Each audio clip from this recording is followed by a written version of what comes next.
There's a character in Gravity Falls called the Shapeshifter, and when I first saw the show, I was incredibly confused. At a certain point, the Shapeshifter seems to know in advance how another character will perish, like it can see the future.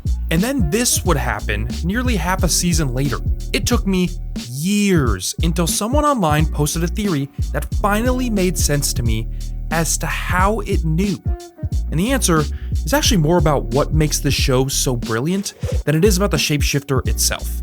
See, Gravity Falls looks on the surface like fiction, but in a really genius way, it's actually more of a documentary. A show about aliens, monsters, wax figures is realer than you think.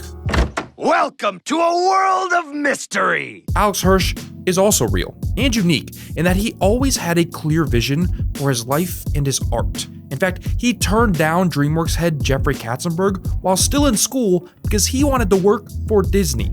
It's at that same school where Hirsch would make a low-budget student film. That film would turn into Gravity Falls. But this version of Gravity Falls was never supposed to exist. In fact, there was a time when its creator didn't even want the show to properly end. After season 1, he was so exhausted by the process that he was ready to end the show on a cliffhanger and just walk away. That is, until this guy of all people convinced him otherwise. But when you really look at the show, it's not hard to see why it was so relatively short. Why a second season almost didn't happen, because Gravity Falls wasn't structured like TV, it was structured like Hirsch's life. It starts with character. If you've watched Gravity Falls, you know that its character writing is far above what typical shows on its network were doing. Its characters were complex puzzles in their own right. Dipper would normally be the brave hero character. He's not. He's not confident, he isn't the chosen one. What Dipper is curious, which, for the show, is sometimes his best trait and often his absolute worst. So instead of Dipper's arc being one in which he becomes the hero, Dipper's arc is the path to learning when it's better not to know something. That is very mature thematic content that speaks directly to grown audiences. Mabel would normally be comedic relief with all her chaos and high energy, but she's not. She's more of an emotional counterweight. She represents living in the present, choosing people over truth, which is why Mabel and Dipper work so well for the show. Dipper is always seeking answers, Mabel is always protecting joy. And Gravity Falls never tells you which one is better, it just shows you two sides of life. Stan would be a side character in a lot of other shows. Not here.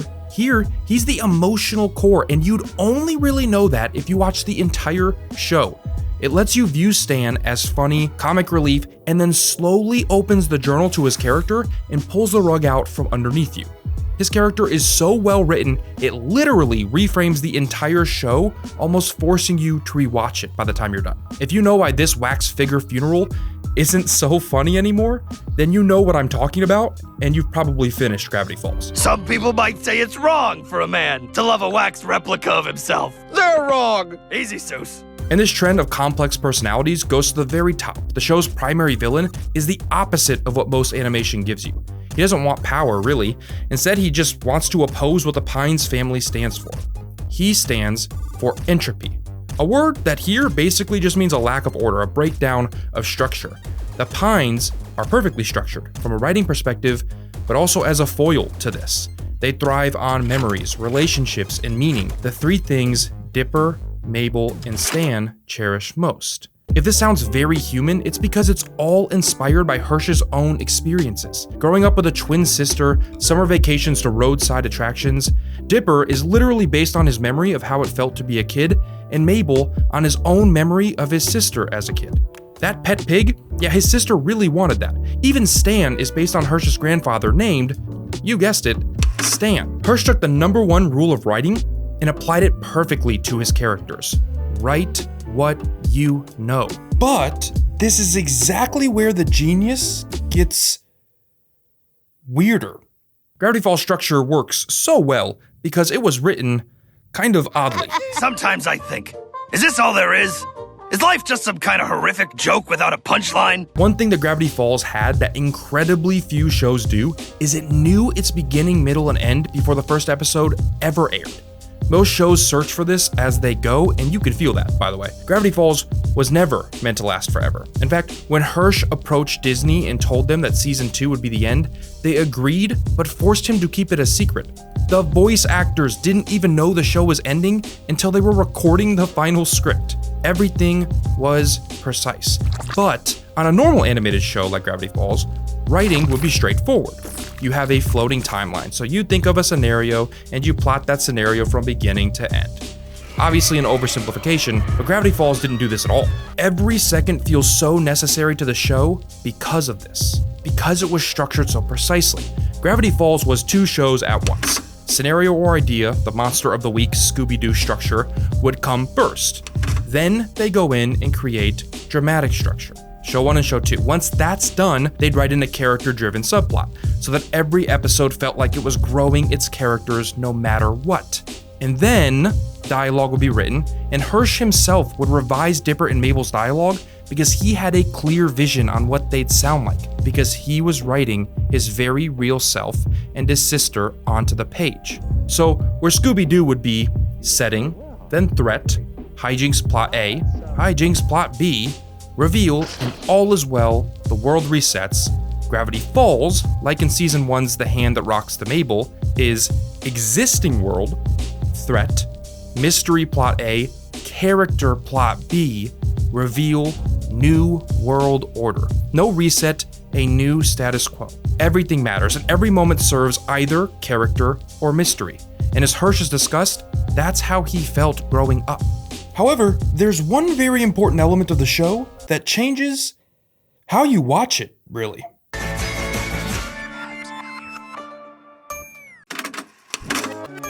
This is a code, obviously, and if you watched Gravity Falls when it aired, you might have missed it. It's a cipher, a puzzle that required you to decode it, find more codes hidden in the show, even find codes hidden in real books. One of those books led to a hidden website that was wild and filled with puzzles in its own right. And these ciphers at the end of the episodes weren't just ha-ha funnies, they were real puzzles that had direct impact on the show and its characters. They genuinely fleshed out the world and changed how you engage with it. And this mirrored how the show's run was crafted. Again, Hirsch knew where the show was headed from day one, so he was able to build it like a puzzle. Who is Bill? Why do we care about this wax figure? Is Gideon magic? What's down there? The show wanted you to think you were solving these individual mysteries, but instead, each episode was piecing together a much larger puzzle. Why? Because as a kid, Hirsch was obsessed with this kind of stuff. He'd spend summers recording himself talking so he could learn how to talk backwards. Watch this.